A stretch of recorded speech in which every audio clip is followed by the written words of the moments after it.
ভাই আপনাদের ওখানে নির্বাচনের পরিস্থিতিটা কেমন? হ্যাঁ, ভালো। আমিও ভোট দিছি ধানের শীষের মধ্যে মিল্লাত সাহেবের। আল্লাহর রহমতে যাই হোক ভোট ভালোই চলতেছে। তো মিলাদ সাহেব ইনশাআল্লাহ বিজয়ী হতে পারে, যেহেতু সকলের মুখে একটি ধ্বনি মিলাদ সাহেবের নাম শোনা যাচ্ছে। তো ভাই আপনার কাছে কিছু কথা শুনতে চাচ্ছি। এবার এই জাতীয় সংসদ নির্বাচনের জামালপুর ১ আসনের রাশেদুজ্জামান মিল্লাত সাহেবের ধানের শীষ এবং জামাতের প্রার্থী নাজমুল হক সাঈদী ভাইয়ের হলো দাঁড়িপাল্লা মার্কা। তবে এখানে সাজিমারা গ্রামের যে কেন্দ্রটা হয়েছে সেই কেন্দ্রেতে নির্বাচনের পরিস্থিতি কেমন? আসসালামু আলাইকুম। আমাদের নাজমুল হক সাইদি সাহেবের বাড়ি কিন্তু আমাদের নীলাখিয়ায়। আমাদের পার্শ্ববর্তী লোক।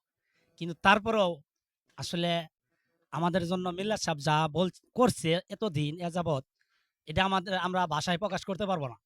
এই যে একটা রাস্তা আছে, এই রাস্তাটাও মিল্লাত সাহেবের করা। তাহলে আমরা উনার অনেক বুক করছি। তাহলে তো আমরা ভোট দিলে উনারাই দিব।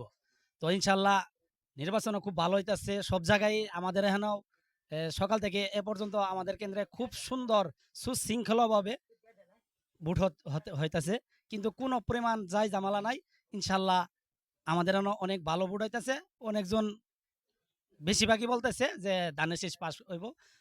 ধানের শীষে ভোট পাইতেছে অনেক বেশি। যাই হোক, আসসালামু আলাইকুম। ধন্যবাদ ভাই আপনাকে। এ পর্যায়ে একটা মুরব্বীর কাছে কিছু কথা শুনবো। তো এখানকার পরিস্থিতি মানে সাজিমারা গ্রামের যে দুইটা প্রার্থী জামালপুর ১ আসনের জামাতের প্রার্থী জনাব মোহাম্মদ নাজমুল হক সাঈদী সাহেব দাঁড়িপাল্লা প্রতীক এবং বিএনপির মনোনীত প্রার্থী জনাব রশিদুজ্জামান মিল্লাত সাহেবের ধানের শীষ মার্কার প্রতীক নিয়ে একটি আসনে দুজন প্রার্থী নির্বাচন করতেছেন। তবে আপনার এখানকার সাজিমারা পরিস্থিতিটা কেমন, যে নির্বাচনে কে বিজয় হবে ইনশাল্লাহ?